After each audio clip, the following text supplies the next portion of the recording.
epekto yun sa napipintong impeachment proceedings. Walang bearing yun at walang kinalaman yun doon. Sa katunayan, pwede magpatuloy yun ng sabay, pwedeng mauna, pwedeng sumunod. Walang epekto sa isasagawang impeachment proceedings ng Senado ang reklamong isinampa laban kay Vice President Sara Duterte ng National Bureau of Investigation sa Department of Justice. Ito ang nilinaw ni Senate President Francis Chis Escudero habang nasa jurisdiction na ng mataas na kapulungan ng Kongreso ang impeachment case ay kalawang Pangulo. Paliwanag pa ng mambabatas, hindi rin kukunin ng Senado ang records ng NBI para magamit sa impeachment court.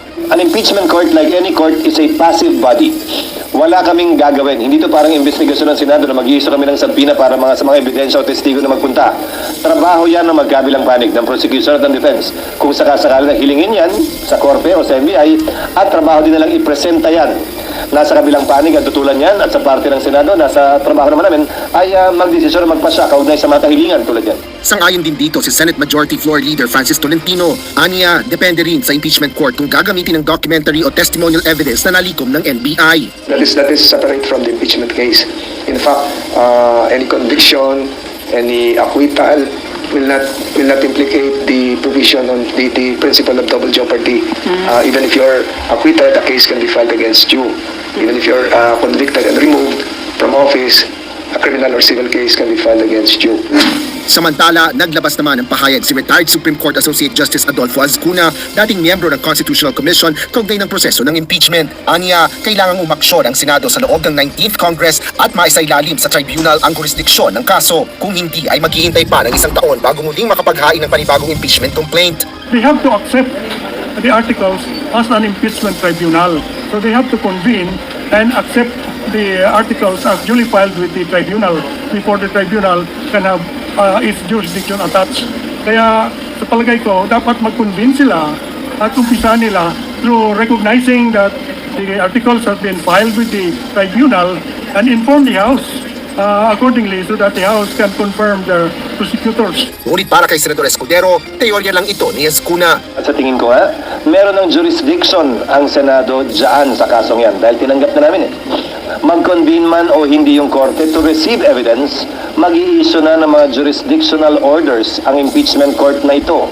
Kaugnay ng pagpapasagot, na pag-usapan na natin yan, pagpapasagot sa nasasakdal at paghingi ng tugon doon ng prosecution naman.